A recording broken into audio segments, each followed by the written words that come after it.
So when I went through your website, I couldn't believe it. I thought, finally someone gets it.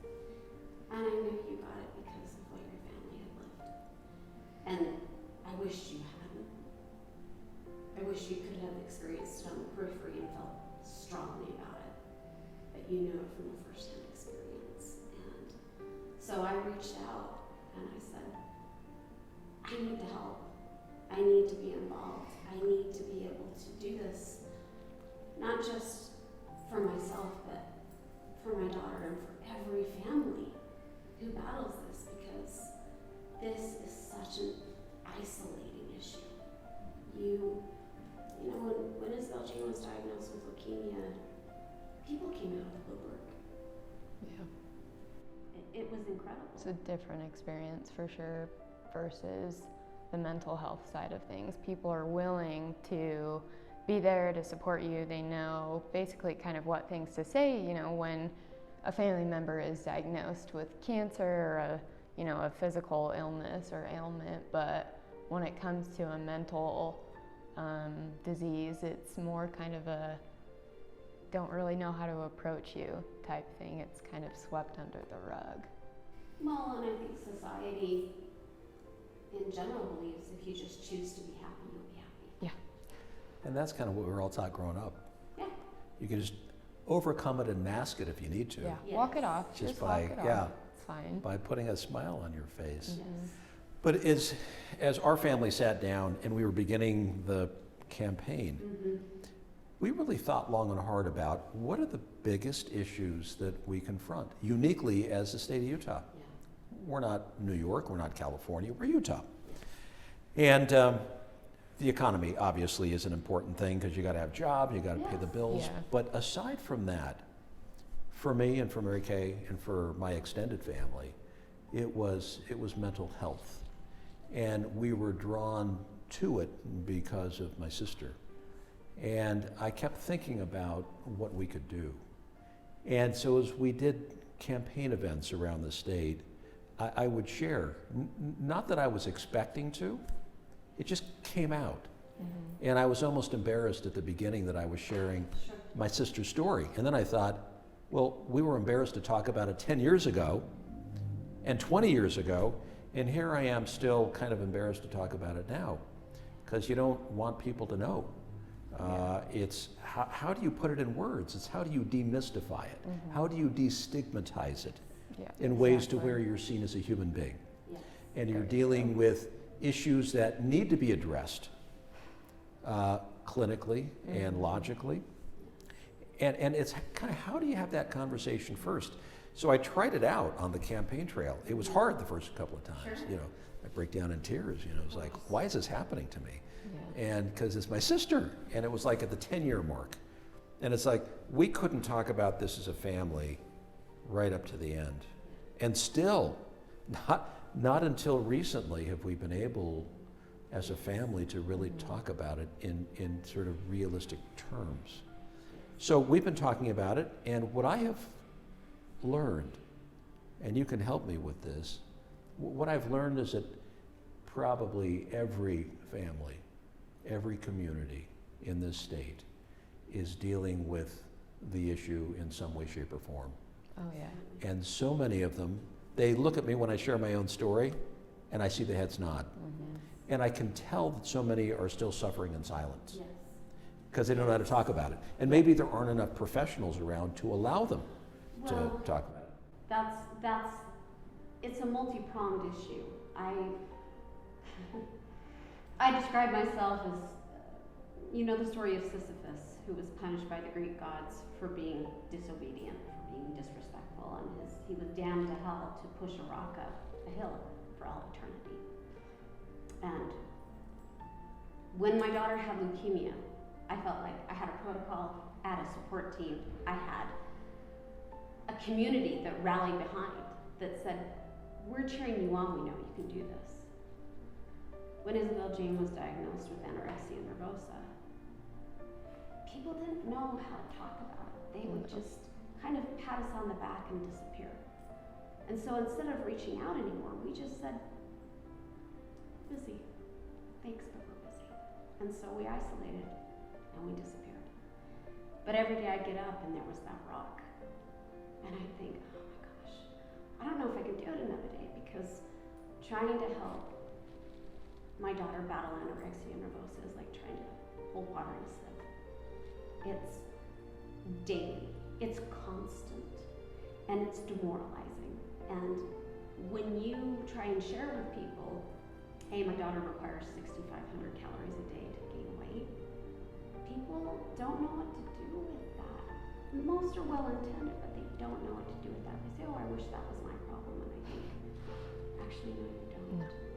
And so, instead of looking at the rock and resenting it in the morning, I look at the rock and think, thank God it's still there. Because I can't imagine my life without my daughter. And I will push that rock, and I will push anyone who stands in my way for my daughter to get the help that she needs. And now I feel like I have someone on my side. I feel like my daughter has an incredible person who is going to stand and say to the state of Utah, no more. One of the most important things I think we can do is exactly what you're doing. It's speaking about it openly and honestly. As Isabel Jane and as Robin, the mom, because we went through that with my sister. I agree. I think as a patient, you've experienced things so differently from leukemia versus...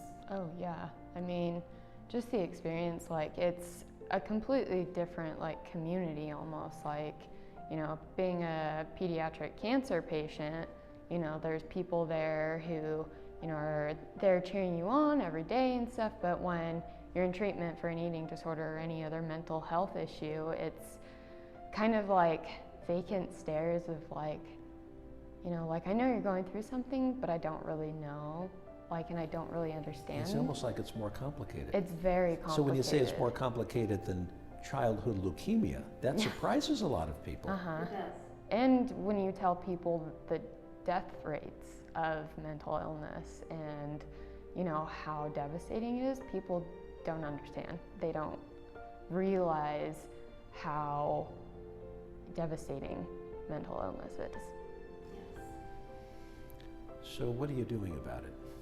For me, I have been doing a lot of like just, you know, educating friends and like family that, you know me and know my struggles, but like even my coworkers, you know, because I've had to, you know, leave to take care of myself and do the things that I need to be in a better place, and they don't understand. And just telling them, you know, from my perspective and the things that I know and have learned through this process for me, I think just educating even one person at a time makes just that small ripple effect where, you know, they're able to educate their family and their friends. And it's taken quite a bit of time for me to be comfortable talking about it, because it is something that there's so much stigma behind it. Oh, she has an eating disorder, she just wants attention, she just wants to look a certain way, when it's not about that. That was my sister. Yeah, there's That so was my much, sister. there's almost like I can't talk about it because I'll be shamed, I'll be judged, which Yeah. just sends you further into the shame spiral of your Yeah. mental illness. So I think the best thing for me has been talking about it and reaching out to people, asking for support, and, you know, just making people aware that there are so many people around them that deal with this every day. It's not a thing that's not unknown. It's just, it needs to be more known. It needs to be as recognized as physical illnesses are, because right now it's not. So when people ask at campaign events, Mm-hmm. well, what are you going to do about it? Yeah. My response is always, let's start with the basics. Let's tell the truth. Yeah. Let's have a conversation about it and begin to destigmatize it through bringing it out from the shadows Yeah. I and agree. bringing out Isabel Janes of the world who can share their stories, families who can talk about it. Yeah. Maybe not always for the benefit of others outside, maybe just for the benefit of themselves. Maybe they haven't in their own family, as was the case with us, haven't even had the kind of conversation you need to have. Yes. And I think, I love the state of Utah. I lived here until I was 16. And I was married here.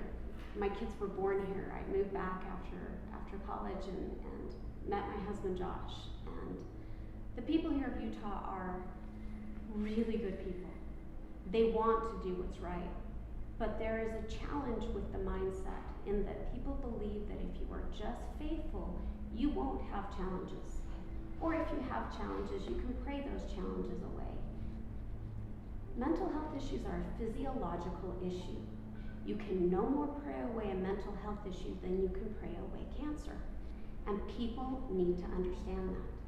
They also need to understand that the barriers that we come up against when we try to get the people we love cared for, insurance companies don't pay the same way for treatment for my daughter with an eating disorder as they do for cancer. The money that we have spent to keep our daughter alive, we will keep paying because she's still with us. But not everybody has that option. And there are so many people who give up every day. It's like Bono said, you get stuck in a moment and you can't get out of it. And I want people to know there's hope. I want them to know they're not alone and they don't have to be perfect. You are going to go periods of time where you can't feel anything. And for someone to look at you and say, if you just prayed harder, you'd be fine, doesn't cut it. No. And we need the help and understanding, the compassion of every citizen here, whether they've lived it or not. And I want them to look at my daughter and think, this is the strongest person in the world. She's beaten childhood leukemia, and she faces this every single day. She's my hero. And your sister was my hero. I knew her. And I knew what she faced. And I loved her. And I was so proud of every day she got up and did what she had to do to take care of her family and herself. This has to end. Yeah. It has to end, and we've got to change it legislatively. We've got to change it sociologically. And I know we can do this together. I know we can. It's so powerful. And it's made more powerful when led by people who were in it passionately because it's affected them personally. Yes. Because then you never turn back. You want to find solutions and fix it so that others don't suffer in the shadows. Yes. That's what's going to get us to the finish line. Absolutely. That's what's going to bring about the improvements in our state that we all know are possible. Yes. You talk about the kind of help that people need professionally. We have not had enough support services here. No. And I was talking to somebody the other day, we don't know how many psychiatrists we need in the state. We don't know how many nurse practitioners are needed to support our challenge. And then, heaven forbid, you get into the rural parts of the state, which are totally underserved. Yes. Yeah. And you're on your own. Yep. Yes. Yep. It's a lonely battle. You're on your own. So talk for a moment about what you think we need. So it starts, I believe, with an honest conversation that can be led at the highest levels of the state about where we are, suicide being the leading cause of death among 10 to 25-year-olds. We are the buckle of the suicide belt of the United States right now. So let's face up to the facts and let's deal with them realistically. And let's begin a conversation that maybe we've never had in this state. And that'll take us to the next steps. But we're going to find that we don't have a long-term plan. So we need to look at mental health like we look at education, like we look at water policy, which is to say, okay, in 5 and 10 years, where do we need to be? It isn't cutting ribbons and making announcements about a contribution here or there that just addresses things episodically. Where are we going, and what do we need to build the infrastructure of support, including insurance? Because until we get insurance for mental health on even footing with physical health, we should never rest. Because right now you go to the doctor for physical ailments, and those who are lucky enough to have insurance, you got most of it covered. Not so with mental health. No, There's because a of gap. carve-outs. Yeah. You can get insurance to pay for long-term care, but the reason why we lose so many is because the resources for the day-to-day maintenance, being able to see a therapist, a dietitian, whatever your area of battle for mental health, the daily maintenance that is required often is not covered by insurance. And so people give up because they can't afford it. And the discussions just don't occur. You can't, how many employees have the courage, like Isabel Jane, to walk into her boss and say, look, I'm battling these issues, I need support, I need to leave to go take care of myself. So many people are afraid that they're going to lose their job, they're going to lose their family, they're going to lose their place at school. And we need to shift and look at it and think, well, we wouldn't punish someone for treatment for cancer. Why would you punish someone for getting support for a mental health issue? Isabel Jane, when did you first have an honest conversation with your mom about anorexia?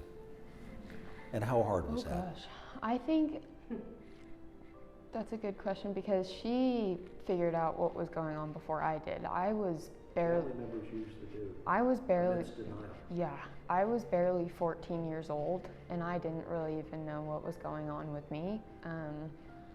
I was going through a lot of PTSD and anxiety from side effects from leukemia, and so the way that that manifested was through an eating disorder. And you know, I thought in my head, I was like, I'm keeping my body healthy by, doing these behaviors and things, but like within a blink of an eye, it was just my mind switched from a healthy 13, 14-year-old till this living hell. And like, I just remember the first time that she told me, like, we need to get you to the doctor, something's going on, and just feeling like completely like, what are you talking about? Like, nothing's wrong with me.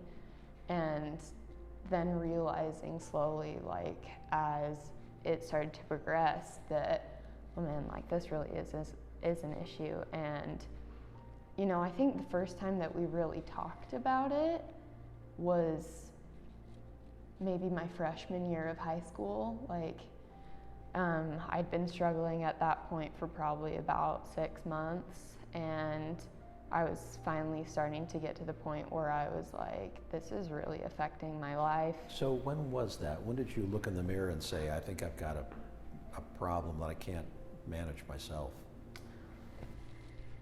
I think if I'm honest with myself, I started to recognize it that very first summer when I was struggling in 2012. We went and we hiked Half Dome together as a family, and I was doing terribly nutrition-wise, and I was so in a different mindset, didn't connect with my family at all. The entire 11-hour hike, I was blazing the trail because all I could think about was my body and burning calories and things that aren't normal for not even just a 14-year-old, but a human being. Like, that shouldn't be what, hiking a mountain's about. But that a couple weeks later, I went to my first summer camp at BYU. I did summer scholars, and I was taking a humanities class, and the entire week that I was there, I just remember being the most miserable that I had in like a long time.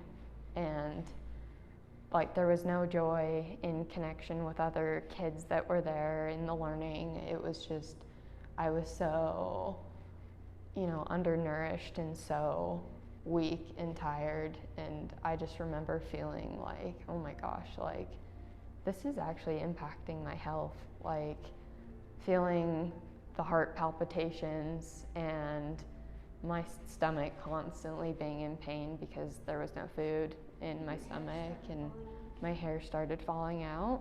And it was the first time I realized, I was like, The last time when I lost my hair, it was because of chemotherapy. This time it's because I'm starving myself.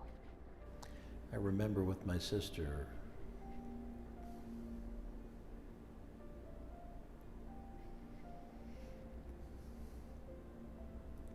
what was hard for her is how it impacted her view of herself. Oh yeah. And it affected every relationship around her. Oh, every Because of that. relationship. I've always been so close with my family. My parents have always been like, you know, always there for me, and I always like was happy to spend time with them. But when it came to this, it was just, there was this impenetrable barrier between us, just this anger and this frustration that was just caused by this mental illness that like all of us just wanted to remove, but we couldn't. And that was just devastating to see and feel like our relationships just like slowly crumbling. Like there's no worse feeling than that. It's I'd always awful. been able to reach you. I've been through everything with her. And it was like having a ghost haunting our home.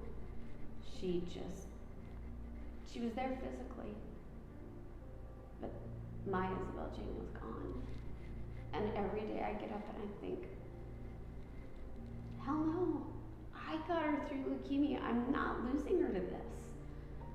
But the physiological issues combined with the mental challenges of what she was going through, trying to connect with her, trying to have a real conversation, to look at her and say, I need you to sit, I need you to eat, and I need you to just sit with me while we do this. I might as well have been talking to a wall. And she will go to a place, her pupils will dilate, the hair on her arm stands on end, and I know I'm not talking to my daughter anymore. I know I'm talking to her addiction, I'm talking to her eating disorder. And her eating disorder and I are not friends. And I have told her several times when she's in that place, I love you. I love my daughter, but I don't like your eating disorder, and I am the wall that eating disorder is going to have to get through to get to you. And I will stay here. I'm not going anywhere. And that's so hard because I'm so afraid I'm going to lose that fight. I'm so afraid that tomorrow she'll choose the eating disorder instead of her life. And I'm so afraid of every person out there who is facing something like this, who doesn't have the wall, who doesn't have someone standing up and saying, hell no, this isn't happening. And to have loved ones who are saying, I know I don't understand, but tell me more. I know I can't change this, but I'm not going anywhere. You're not alone. You'll never be alone. That's what we've got to shift. Not just the legislation and the insurance, but we've got to shift everyone's ability to be able to talk about this. They need to be able to be talking about this in grade schools. They need to be able to say to little ones, if you're feeling this way, come and talk. There isn't anything wrong with you. We just need to help you not feel this way. We're not mad at you. We're not upset. We just want to help. And every adult, whether you're a strong and brave young man to this incredible young woman who sits next to me, we all need to recognize this is real. And we can't let it go on anymore. So last question then, what advice would you have for the next governor of the state based on all that you've experienced and learned? Don't give up. Like it's honestly like I believe that this is one of the most important battles that we will ever face because it's so applicable to everyone, every race, every gender, whatever. Like this is something that doesn't just impact. Doesn't discriminate. No, it doesn't just impact, white middle class like in the past that people have believed. It impacts everyone of every age, I've known people from as young as 4 or 5 years old battling things like this. And I've been in treatment with people up into their 80s. This is not something that comes with age or comes by being a certain gender. It happens, and it happens quick, and it needs to be addressed as soon as possible and with as much force and as much power as we face physical illnesses, because it's devastating. Robin, how about from a parent standpoint? Fight with me. Let's do this together. Don't give up. Don't give up on your loved ones just because it's hard. Don't give up on them just because they relapse. You wouldn't be upset with your loved one if they relapsed with cancer. You have to think about it the same way. Don't give up. Don't walk away. And if you need help, get help. Self-care is a huge part of this. And I think we need to focus on the caretaker as much as the patient, because these patients can't do it alone. We need resources for families to be able to navigate this together.